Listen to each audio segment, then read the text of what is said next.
Puss in Boots. Once upon a time, there was a poor countryman who had raised 3 sons. When the man died, they agreed to divide up the few things he owned.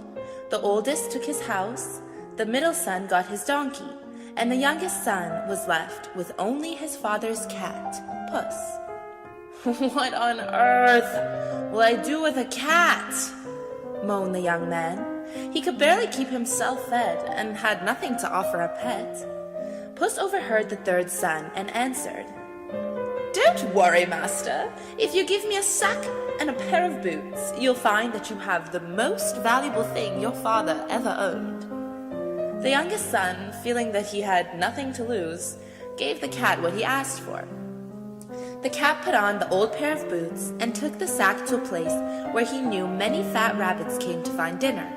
He put some tender young grass in the sack and lay down beside it as if he were dead. Soon enough, Puss caught a plump brown rabbit in his sack. He carried his catch straight to the castle and asked to see the king himself. When Puss was brought before the king, he bowed low and offered the king the nice fat rabbit, saying, "Sire, please accept this gift from my master, the Duke of Carabas," for that is the name he had chosen for his master. "Thank your master for me," answered the king.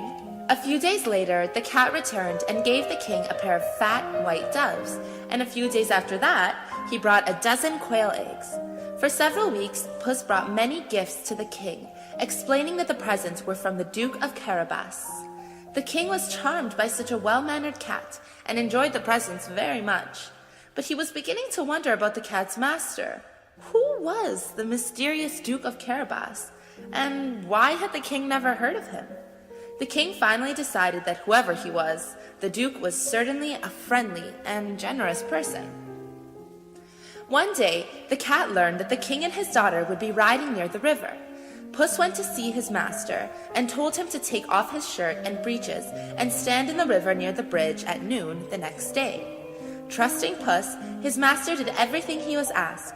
The next day at noon, as the king's carriage was crossing the bridge, the cat cried out, "Help! Help! My master, the Duke of Carabas, is drowning!" The king knew the cat and the name of the Duke well enough, and he ordered his guards to save the man. Puss told the king that his master's clothes had been stolen from him. The king insisted on dressing the Duke of Carabas in an extra suit of his own.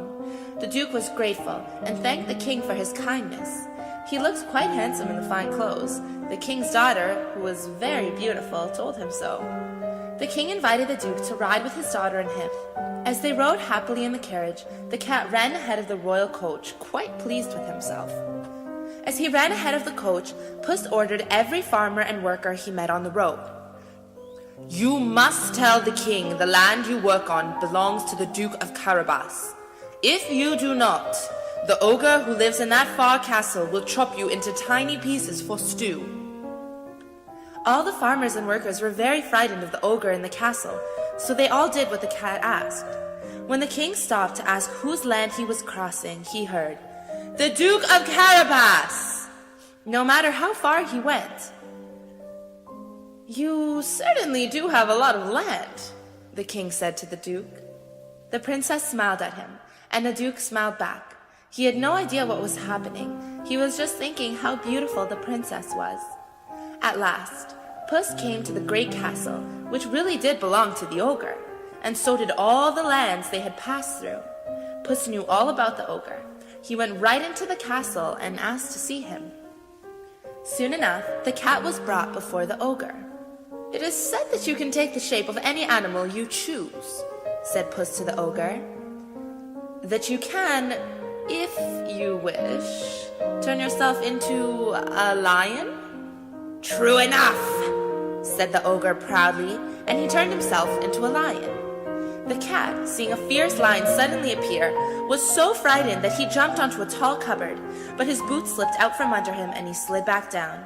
The ogre had turned back into an ogre again. Puss admitted that he had been quite frightened and complimented the ogre on his skill. "People also say that you can change yourself into the tiniest of creatures," said Puss. "A mouse, for example? But that is not possible." Impossible! Cried the ogre. Watch this! And he changed himself into a mouse right then and there. Well, of course, Puss, being a cat, gobbled him up in one quick bite. Just then, the king's carriage arrived at the castle gate.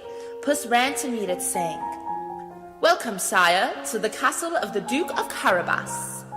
"Why, is this your castle, my friend?" the king asked the Duke. "May we come in?"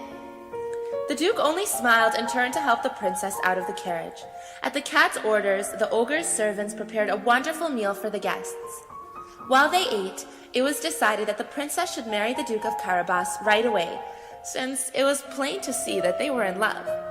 As for Puss in Boots, he became a great lord and never had to hunt for mice again.